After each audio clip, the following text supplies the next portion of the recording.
Alzheimer, pour moi, ça m'évoque la perte de la mémoire. Ça me fait penser aux gens qui oublient d'où ils viennent. J'ai jamais entendu parler de la maladie d'Alzheimer.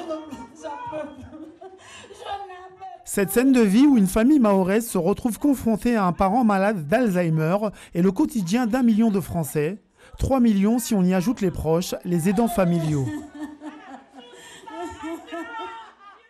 La maladie d'Alzheimer, c'est une maladie qui, dans sa forme commune, touche la mémoire.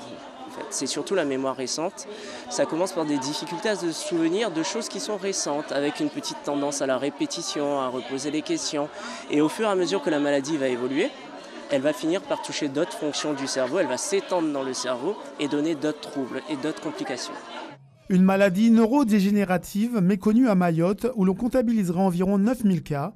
Sitina Henly, présidente de France Alzheimer Mayotte, a côtoyé cette maladie de près. L'Alzheimer, ça me touche parce que c'était ma maman.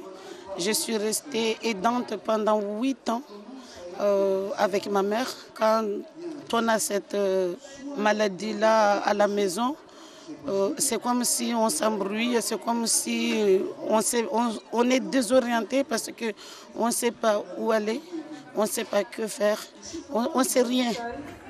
Des malades qui peuvent parfois se montrer agressifs. Vous savez, madame, votre maman... L'agressivité, et ce n'est pas une volonté du patient, du malade, de nuire à l'entourage, mais c'est un comportement naturel.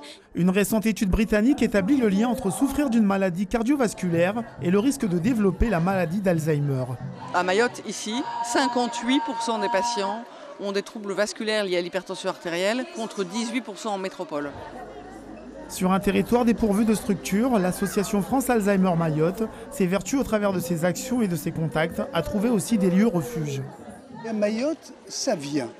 C'est-à-dire qu'il y a un accueil de jour occupationnel, il y a FRAM qui fait une magnifique réalisation avec un accueil de jour médico-social avec 25 personnes tous les jours qui vont venir. À quoi ?